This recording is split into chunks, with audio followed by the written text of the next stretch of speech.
지금 이 순간 잠깐 눈을 감고 생각해 보십시오. 여러분이 성묘를 가는 날 아침 무엇을 준비하십니까? 정성스럽게 씻은 과일, 직접 만든 음식, 혹은 시장에서 사온 제수 음식들, 그 음식들을 하나하나 보자기에 싸면서 여러분은 분명 이렇게 생각하셨을 것입니다. 아, 그 정도면 조상님께서 기뻐하시겠지. 이 정도 정성이면 우리 가족을 지켜주시겠지. 그 마음 저는 압니다. 그 간절함 저는 압니다. 그런데 저는 오늘 여러분께 감히 이 한 가지를 여쭤보아야 합니다. 그 음식이 정말로 조상님을 기쁘게 하고 있습니까? 아니면 여러분도 모르는 사이에 그 정성 어린 손길이 오히려 조상님을 상 앞에서 몰아내고 있지는 않습니까? 저는 수십 년간 기도하고 수행하며 수많은 가정의 기운을 살펴왔습니다. 그리고 반복해서 목격한 한 가지 가슴 아픈 진실이 있습니다. 열심히 일하고 매년 빠짐없이 성묘를 다니고 제사를 정성껏 모시는데도 집안에 돈이 모이지 않고 자식들은 고생하고 사업은 풀리지 않는 가정들, 그 가정들에는 공통점이 하나 있었습니다. 바로 성묘상 위에 올려서는 절대 안 되는 음식을 수십 년째 올리고 있었다는 것입니다. 이것은 여러분의 잘못이 아닙니다. 아무도 가르쳐 주지 않았기 때문입니다. 어머니도 할머니도 그 어머니의 어머니도 그저 보고 배운 대로 해왔을 뿐입니다. 하지만 성철 스님께서는 이렇게 말씀하셨습니다. 모르고 짓는 죄가 알고 짓는 죄보다 더 깊이 쌓인다. 왜냐하면 모르면 고칠 수 없기 때문입니다. 모르면 해마다 같은 실수를 반복하고 그 실수가 쌓여 가문의 기운을 조금씩 갉아먹기 때문입니다. 여러분 생각해 보십시오. 새벽 3시 잠 못 이루고 천장을 바라보며 이번 달 대출 이자를 어떻게 내야 하나 고민하신 적이 있으십니까? 자식이 열심히 사는데도 왜 이렇게 고생하는지 가슴이 먹먹하셨던 날이 있으십니까? 그 고통이 단순한 운의 문제가 아닐 수 있습니다. 그것은 수십 년에 걸쳐 쌓인 작은 균열들, 바로 조상님과의 기운이 단절된 결과일 수 있습니다. 정성이 없어서가 아닙니다. 방법을 몰랐기 때문입니다. 오늘 이 자리에서 저는 여러분께 성묘상에 절대 올려서는 안 되는 3가지 음식을 알려드릴 것입니다.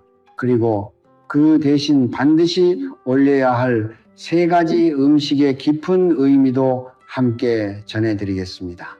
이것은 단순한 민간 풍습이 아닙니다. 이것은 성철 스님의 가르침과 수천 년 동양 철학이 하나로 합쳐진 조상과 자손을 잇는 기운의 법칙입니다. 오늘 이 영상을 끝까지 보신다면 다음 성묘길은 지금까지와 전혀 다를 것입니다. 조상님은 비로소 상 앞에 편안히 앉으실 수 있을 것이고 그 순간부터 여러분 가정의 복문은 다시 열리기 시작할 것입니다. 재물의 기운이 흘러 들어올 것이고 자손들의 앞길에 빛이 들어올 것입니다. 정성이 곧 기운이요, 기운이 곧 복입니다. 그리고 그 복은 올바른 방법을 아는 자에게만 흘러갑니다. 지금부터 함께 그 진실을 마주하겠습니다. 저는 오랜 세월 수행하면서 한 가지 변하지 않는 진리를 깨달았습니다. 사람들은 성묘를 단순히 음식을 가져다 놓고 절을 올리는 행위라고 생각합니다. 형식을 갖추고 옷을 단정히 입고 묘 앞에 음식을 차리면 그것으로 충분하다고 여깁니다. 그러나 성철 스님께서는 이렇게 가르치셨습니다. 형식은 껍데기요, 기운이 알맹이다. 겉모습이 아무리 완벽해도 그 안에 올바른 기운이 흐르지 않으면 그것은 빈 그릇에 물을 붓는 것과 같습니다. 아무리 부어도 채워지지 않고 아무리 정성을 다해도 조상님께 닿지 않습니다. 그렇다면 올바른 기운이란 무엇입니까? 성철 스님의 가르침에는 성묘 의례를 떠받치는 3개의 기둥이 있습니다. 저는 이것을 삼합의 철학이라고 부릅니다. 첫 번째는 정성, 두 번째는 기운, 세 번째는 공간입니다. 이 세 가지가 하나로 합쳐질 때 비로소 조상님과 자손 사이의 통로가 열립니다. 하나라도 어긋나면 그 통로는 막힙니다. 그리고 통로가 막히면 복도 막히고 재물도 막히고 자손의 앞길도 막힙니다. 첫 번째, 기둥, 정성에 대해 먼저 말씀드리겠습니다. 정성이란 단순히 비싼 음식을 준비하는 것이 아닙니다. 정성이란 조상님을 진심으로 모시고자 하는 마음의 파동입니다. 성철 스님께서는 늘 이렇게 말씀하셨습니다.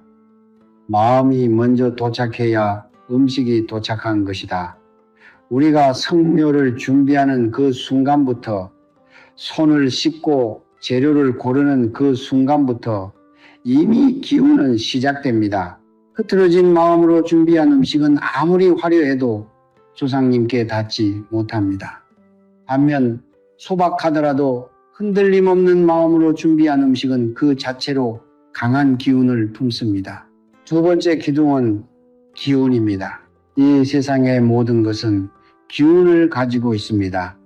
음식도 색깔도 향기도 심지어 그릇의 모양도 각자의 기운을 품고 있습니다.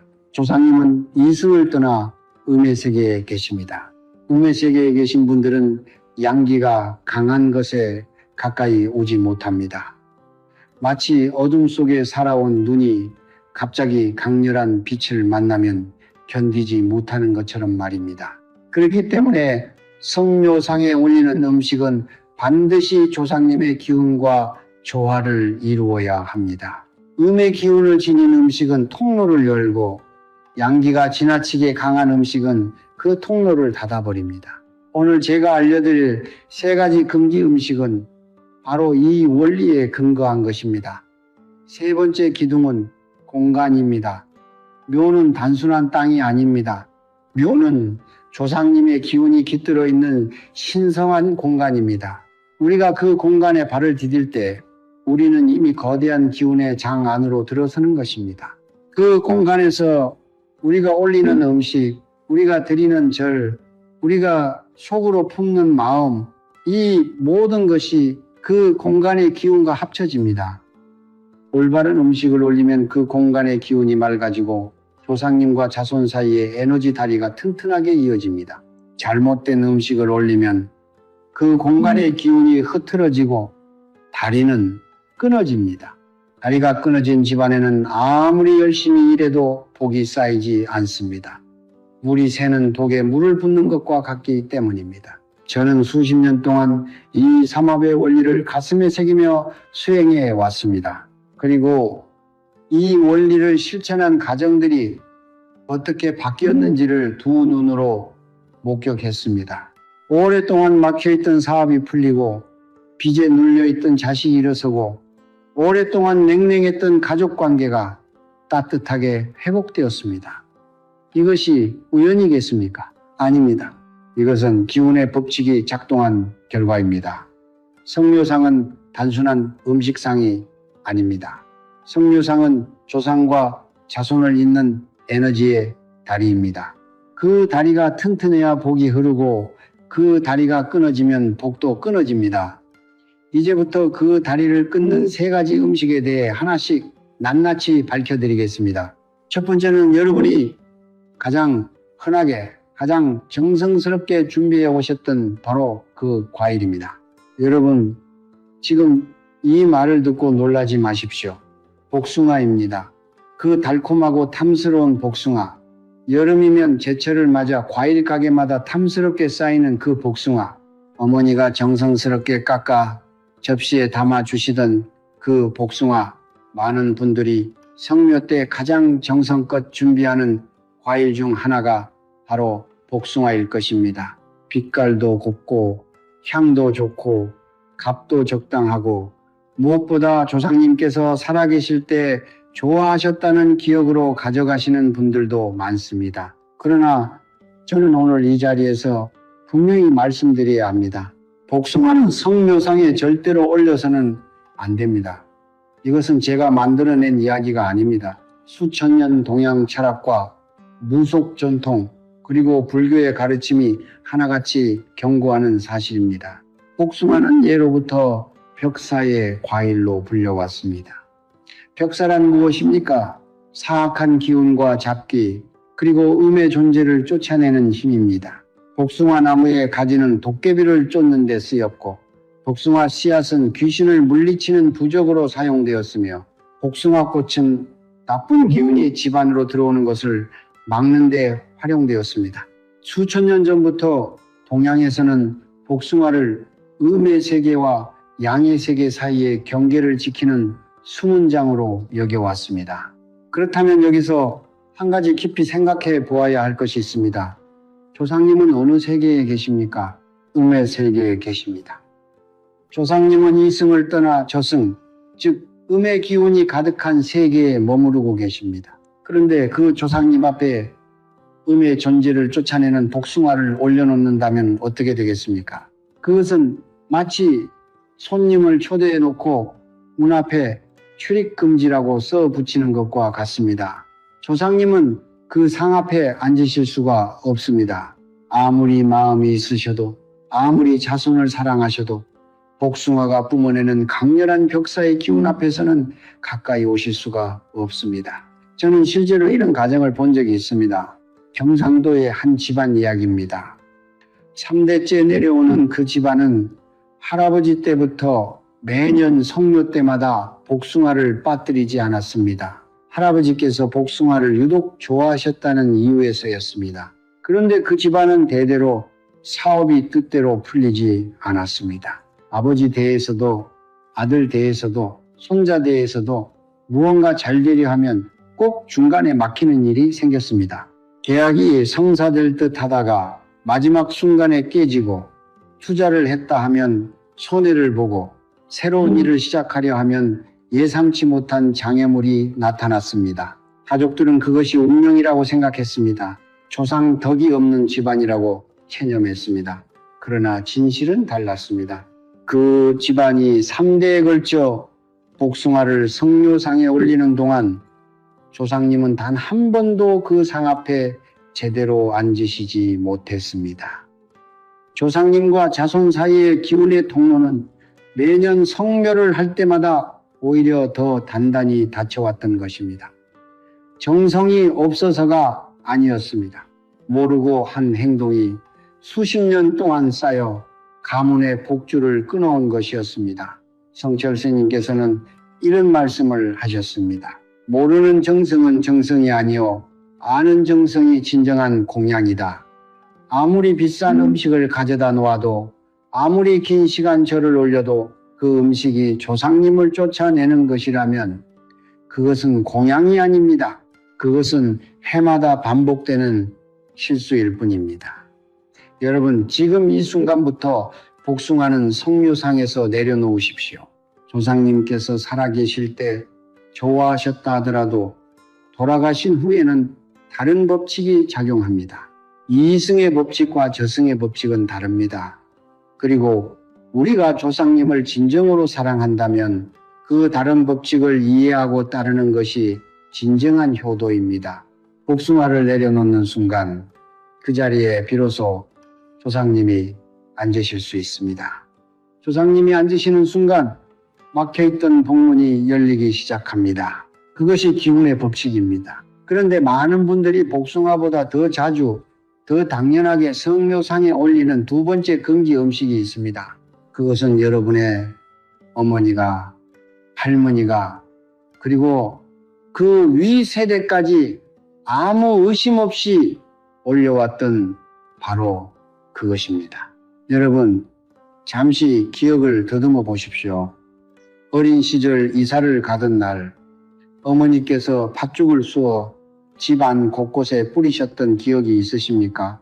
새해 첫날 동짓날이 되면 빠지지 않고 붉은 팥죽을 끓여 대문 앞에 놓으셨던 그 모습, 또는 새 집에 들어가기 전 팥을 삶아 그 물을 문지방에 뿌리며 나쁜 기운을 쫓던 어른들의 모습, 우리는 그 광경을 보며 자랐습니다. 그리고 자연스럽게 팥은 좋은 것, 팥은 정성의 상징이라고 여기게 되었습니다. 바로 그 인식이 문제입니다. 팥은 분명 강력한 힘을 가진 식재료입니다. 그러나 그 힘의 본질을 정확히 알아야 합니다. 팥이 가진 힘은 벽사의 힘입니다. 나쁜 기운을 몰아내고 잡기를 쫓아내고 음의 존재가 가까이 오지 못하도록 막는 강렬한 양기의 힘입니다. 수천 년 동안 동아시아 전통에서 팥이 귀하게 여겨진 이유가 바로 여기에 있습니다. 팥의 붉은색 자체가 양기의 상징이며 그 강렬한 색깔이 음의 기운을 압도하고 밀어내는 역할을 합니다. 그렇다면 여기서 다시 한번 깊이 생각해 보아야 합니다.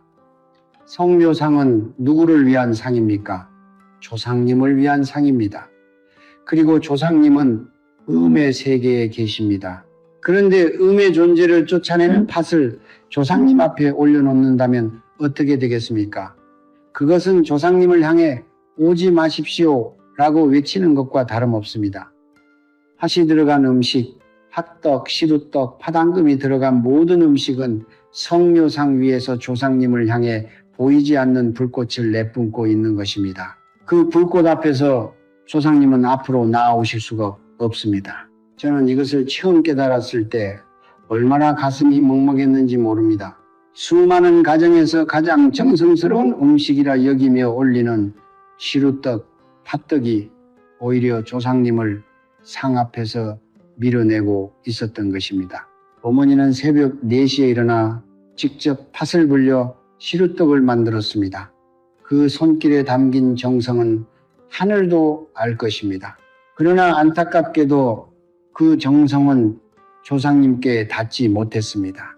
팥이 만들어낸 벽사의 장벽이 그 정성을 가로막고 있었기 때문입니다. 전라도의 한 집안 이야기를 들려드리겠습니다. 그 집안의 며느리는 시어머니로부터 전해 내려오는 방식대로 매년 성묘 때 직접 시루떡을 만들어 갔습니다. 정성이 대단한 분이었습니다. 재료를 고를 때도 가장 좋은 것만 골랐고 전날 밤부터 준비를 시작했습니다. 그런데 그 집안은 이상하게도 돈이 모이지 않았습니다. 남편은 성실하게 일했고 아이들도 공부를 열심히 했지만 무언가 잘 되려 할 때마다 예상치 못한 지출이 생기고 모아둔 돈이 어디론가 새어나갔습니다. 가족들은 절약을 더 해야 한다고, 더 열심히 살아야 한다고 다짐했지만 상황은 나아지지 않았습니다. 그러다 우연한 계기로 저와 이야기를 나누게 되었고 성묘상에 무엇을 올리는지 여쭤보았습니다. 시루떡이라는 대답을 들었을 때 저는 즉시 그 원인을 알 수 있었습니다. 그 며느리는 3년 동안 매년 성묘 때마다 조상님을 향해 팥의 불꽃을 내뿜고 있었던 것입니다. 조상님과 자손 사이의 재물 통로는 매년 더 단단히 막혀왔고 아무리 열심히 벌어도 그 돈이 어디론가 빠져나가는 현상이 반복되었던 것입니다. 성철 스님께서는 음양의 조화에 대해 이렇게 가르치셨습니다. 양이 과하면 음이 물러나고 음이 물러나면 균형이 깨진다. 균형이 깨진 자리에는 복이 머물지 못한다. 팥의 강렬한 양기는 일상의 공간에서는 나쁜 기운을 쫓는 훌륭한 도구입니다. 그러나 조상님을 모시는 신성한 자리에서는 그 힘이 오히려 독이 됩니다.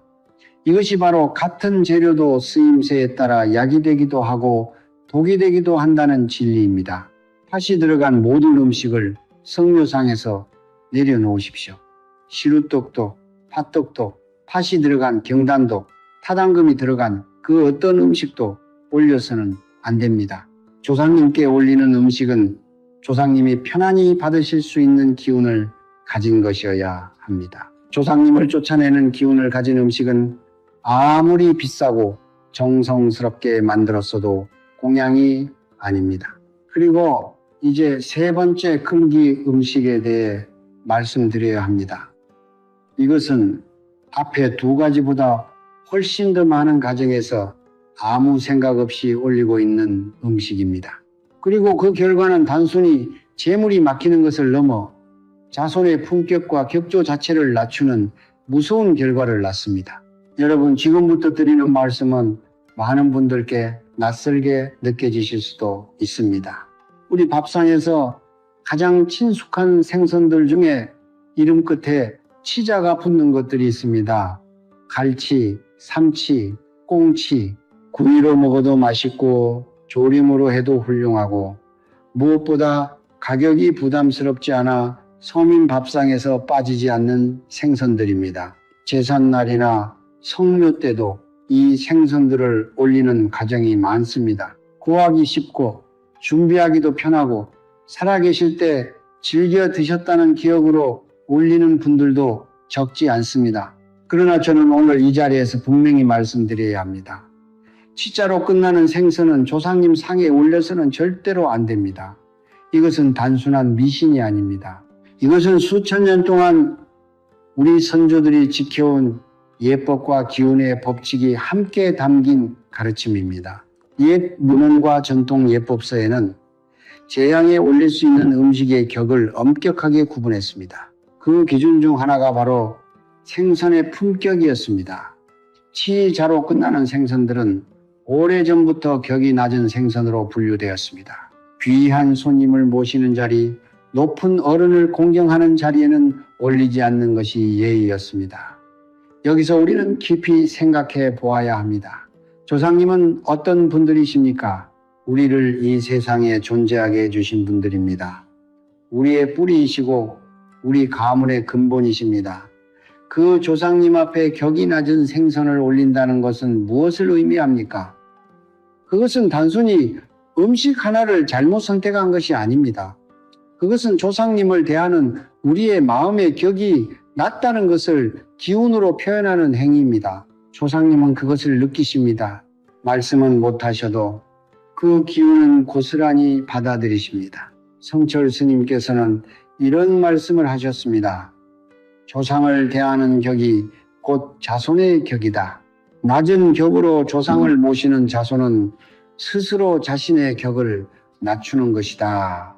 이 말씀의 의미를 곱씹어 보십시오. 우리가 조상님께 격이 낮은 음식을 올릴 때 우리는 단순히 조상님을 홀대하는 것이 아닙니다. 우리 자신의 품격을 스스로 깎아내리는 것입니다.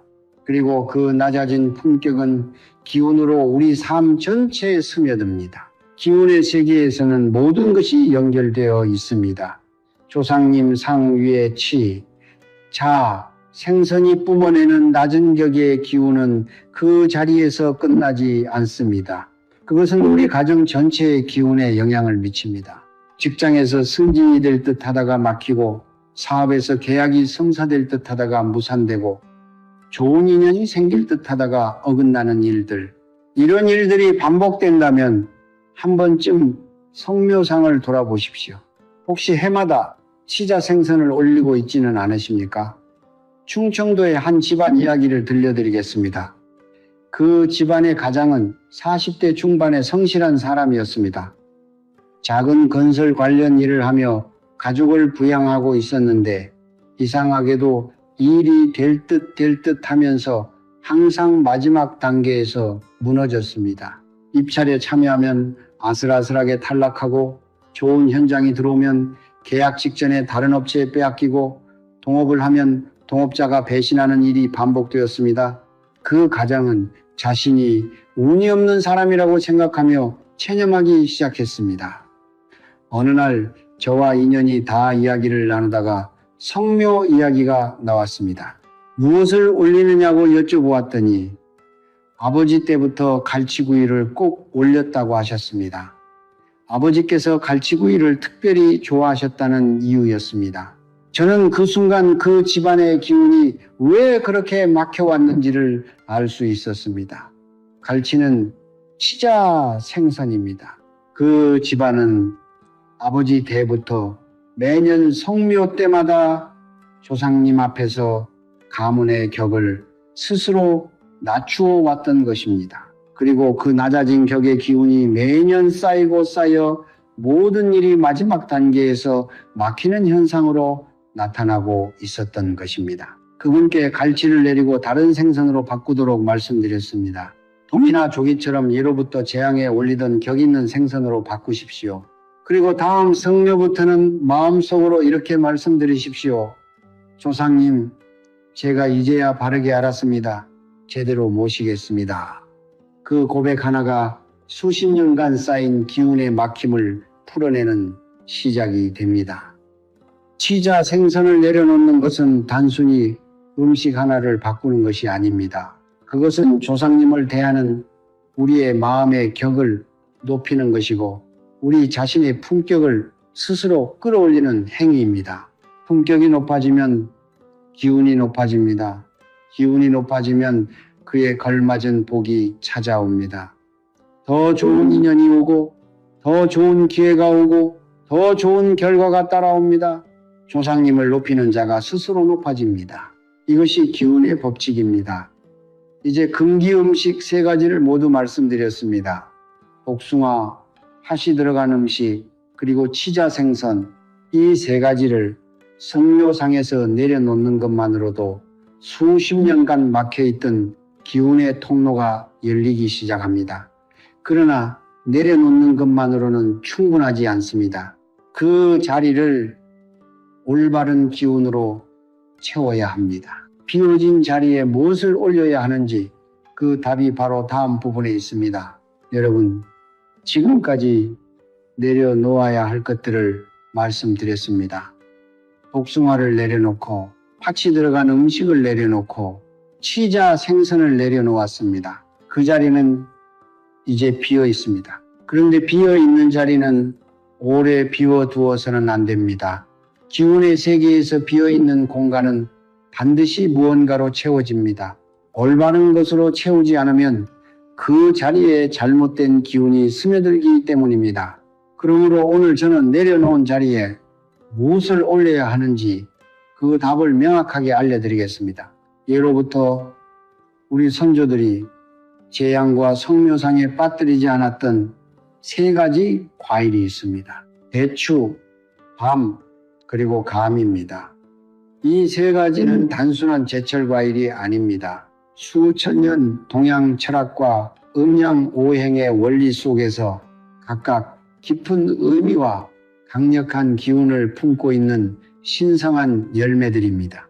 저는 이 3가지를 복문을 여는 삼신의 열쇠라고 부릅니다. 이 열쇠들을 올바르게 사용할 때 비로소 조상님과 자손 사이의 복의 통로가 활짝 열립니다. 첫 번째 열쇠는 대추입니다. 대추는 씨가 하나입니다. 씨가 하나라는 것은 무엇을 의미합니까? 한 번 심으면 반드시 하나의 열매를 맺는다는 확실성을 의미합니다. 대추나무는 꽃 하나에서 반드시 열매 하나를 맺습니다. 헛꽃이 없습니다. 이 때문에 예로부터 대추는 자손의 번영과 확실한 결실의 상징으로 여겨져 왔습니다.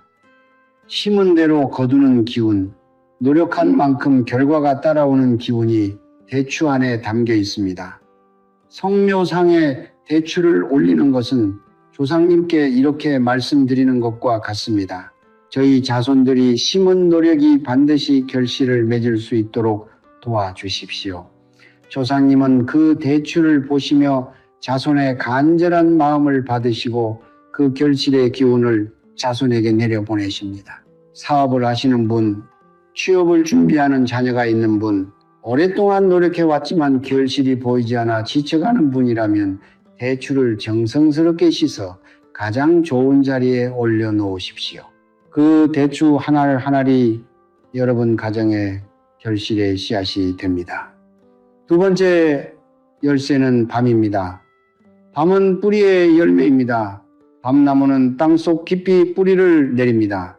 아무리 강한 바람이 불어도 아무리 혹독한 겨울이 와도 밤나무는 흔들리지 않습니다. 그 이유는 뿌리가 깊기 때문입니다. 예로부터 밤은 가문의 뿌리, 조상과의 연결, 그리고 흔들리지 않는 기반을 상징해 왔습니다. 성묘상에 밤을 올리는 것은 조상님께 이렇게 여쭤보는 것입니다. 저희 가문의 뿌리를 더욱 깊게 내려주십시오. 어떤 시련이 와도 흔들리지 않는 기반을 주십시오. 요즘 세상은 너무도 빠르게 변합니다. 어제의 안정이 오늘의 위기가 되는 세상입니다. 그럴수록 뿌리가 깊어야 합니다. 밤 하늘에는 그 뿌리의 기운이 담겨 있습니다. 특히 가정이 흔들리고 있다고 느끼는 분, 삶의 기반이 불안하다고 느끼는 분, 자녀들이 방황하고 있다고 걱정되는 분이라면 밤을 꼭 올리십시오. 조상님께서 그 밤을 통해 여러분 가문의 뿌리를 더 깊이 내려주실 것입니다. 세 번째 열쇠는 감입니다. 감은 인내의 열매입니다. 감나무는 다른 나무보다 열매를 맺기까지 오래 기다려야 합니다. 그리고 감은 나무에 달린 채로 서리를 맞고 찬바람을 견디며 비로소 달콤하게 익어갑니다. 일찍 따면 떱습니다. 제때를 기다려야 합니다. 이 때문에 감은 예로부터 인내와 기다림, 그리고 때가 되면 반드시 찾아오는 풍요의 상징으로 여겨져 왔습니다. 성묘상에 감을 올리는 것은 조상님께 이렇게 아뢰는 것입니다. 저희가 지금은 힘들지만 포기하지 않겠습니다. 저희가 지금은 때가 되면 반드시 열매를 맺을 수 있도록 지켜봐 주십시오. 지금 어렵다고 느끼는 분, 오래 기다렸지만 아직 결실이 보이지 않는 분, 빚과 고통 속에서 포기하고 싶은 마음이 드는 분이라면 감을 올리며 조상님께 기도하십시오. 그 기다림의 기운이 여러분의 인내를 뒷받침해 줄 것입니다. 그리고 때가 되면은 반드시 달콤한 결실이 찾아올 것입니다. 이제 성묘 상 차리는 법을 실천적으로 말씀드리겠습니다. 대추는 상의 오른쪽에 놓으십시오. 오른쪽은 양기가 모이는 자리입니다. 결실의 기운을 활성화하는 데 가장 좋은 위치입니다. 밤은 상이 왼쪽에 놓으십시오. 왼쪽은 음기가 흐르는 자리입니다. 뿌리의 기운, 조상과의 연결의 기운을 강화하는 데 적합한 위치입니다. 감은 상의 중앙에 놓으십시오. 중앙은 하늘과 땅, 음과 양이 만나는 자리입니다. 인내와 풍요의 기운이 가장 강하게 발현되는 위치입니다. 이 세 가지를 올바른 자리에 올려놓고 조상님께 진심으로 절을 올릴 때 그 상 위에는 강력한 복의 기운이 형성됩니다. 그리고 그 기운은 성묘를 마치고 집으로 돌아오는 여러분의 발걸음을 따라 여러분의 가정으로 함께 흘러 들어옵니다. 대추 한 알에 결실의 씨앗이 있고 밤 한 알에 뿌리의 힘이 있고 감 한 알에 풍요의 약속이 있습니다. 이 세 가지 열쇠를 가지고 조상님 앞에 서십시오. 조상님께서는 반드시 그 문을 열어주실 것입니다. 여러분, 오늘 우리는 함께 긴 여정을 걸어왔습니다. 복숭아를 내려놓았습니다. 팥이 들어간 음식을 내려놓았습니다. 치, 자, 생선을 내려놓았습니다. 그리고 그 자리에 대추와 함과 감을 올렸습니다. 겉으로 보면 단순한 음식의 교체처럼 보일 수 있습니다. 그러나 저는 오늘 여러분께서 음식을 바꾼 것이 아니라고 말씀드리고 싶습니다. 여러분은 오늘 조상님을 대하는 마음의 방식을 바꾸셨습니다.